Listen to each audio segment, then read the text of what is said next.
колонкадан әнді қосып қойған ер адам әйелге өз ойлап тапқан ойынның шартын түсіндіре бастады. Ол әйелдің сөмкесіне керек жарақты салып берген және әуен ойнаттырған уақытта оның қашып үлгеруіне мүмкіндігі бар екенін айтады. Ән аяқталған бойда Бен оны аулауға кіріседі.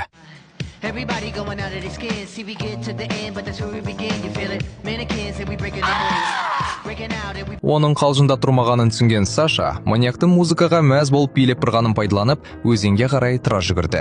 Әйел қайықты суға түсіріп, басына бәлетлеп алмай тұрып, одан аулаққа жүзіп кетуге тырысады. Алайда ағысы қатты биік шоңғалдан өте бергенде, қайығы аударылып кетіп, басы тасқа соғылды. Саша қайықтан шығуға мәжбүр болып, жағаға қарай жүзіп жетеді. Қозғалысына кедергі келтірмеу үшін, үстіндегі малшынған су киімін шешіп тастап, өзеннен алысырақ кетуге тырысты. Жоғарыдан біреулердің дауысын естіген Саша көмек сұрамақшы болып, жартасқа қарай асыға өрмелейді. Бірақ бұл айлакерлікпен жасалған тұзақ болып шығады. Онда Беннің бұған дейінгі құрбандары түсірілген бейне жазбасы бар телефон тұр екен. Сәл антарылып қалған әйелге маньяк арбалетпен оқ атып, өзінің осында екенін білдіреді, бірақ мүлт кетті. Бұнысы кездейсоқтық па, әлде ойын қызығым ұзартқысы келгені ме белгісіз. Саша телефонды ала салып қаша жөнеледі. Жартас үстіндегі психопат құрбанның зәресін ұшырып, сергек ұстау үшін үсті-үстіне оқ жаудырып, артынан қуады. Ақырында турист қыз беткеймен төмен қарай домалап барып, қайтадан өзенге құлайды. Ағын сумен алысқан Саша жағаға шығуға ыңғайлы кезекті бір тыныш қойнауға қарай жүзіп жетеді.